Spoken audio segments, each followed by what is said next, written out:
According to the website for the Center of Disease Control, last updated January 14th of 2014 by an unknown author, measles was originally eliminated in the year 2000. Recently, as 2013, there were 189 cases reported. Working at a pediatric clinic, I understand the importance of vaccinating. Even though I received the measles, mumps, and rubella shot as a child, I recently, as 2012, found out that I was not immune to measles. Unbeknownst to me, I was relying on those around me to keep me safe from the disease, those who were vaccinated, to protect me. Since then, I have received another MMR vaccine and am now immune to measles. It's important that we vaccinate so that we protect those around us who cannot be vaccinated, those that are immunosuppressed and otherwise, and so that we do not contract the diseases ourselves. Today I would like to persuade you to vaccinate by sharing why society is scared of vaccinating, the supporting facts behind vaccinating, and the dangers of not vaccinating. First, I'd like to talk about why society is scared of vaccinating. In a book by Dr. Paul A. Offit in 2011, entitled Deadly Choices, How the Anti-Vaccine Movement Threatens Us All, he talked about a pediatric neurologist who gave a presentation in October 26th of 1973 in front of a board of medical professionals. He talked about children that had received the DTP vaccine and how many had suffered from debilitating health issues. He acted to protect society, but ended up creating a huge panic where many doctors suggested that the children did not get the DTP vaccine. And this created one of the worst epidemics of whooping cough or pertussis in modern history. Physicians felt guilty about telling families not to give the vaccine, so many said that the deaths, which were in the hundreds, if not thousands of children, were caused by SIDS. In a study on children who received all 3 doses of the DTP vaccine, only 1 out of 100,000 had health issues that were considered permanent.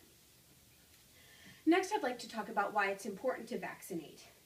On the website for Center of Disease Control, by an unknown author, last updated March 14th of 2012, they shared these facts. The diseases we are vaccinating for are becoming rare. For instance, smallpox is no longer needed vaccinated for because the disease is eradicated. It prevents epidemics, vaccinating, and vaccinating protects those around us and our future generations.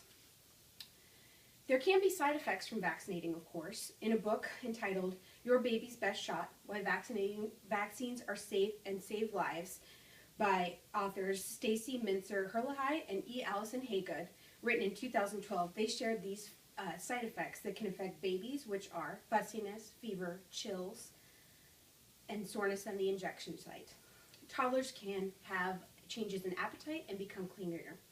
Worst case scenario would be fainting right after the immunization, seizures, and possible pneumonia.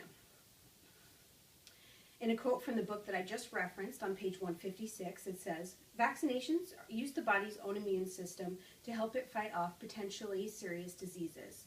If everyone or nearly everyone vaccinates, vaccine-preventable diseases cannot take hold in any given population." And lastly, I'd like to talk about the dangers of not vaccinating. In a face-to-face interview with Jessica Guerrero, RN and BSN, on April 7th, 2014, she shared that it's just a basic danger not to vaccinate. You're putting everyone at risk, not only your child, but yourself, friends, family, and community. Huge outbreaks can happen. For instance, the measles outbreak that is occurring right now. It's the largest outbreak that we've seen in 20 years.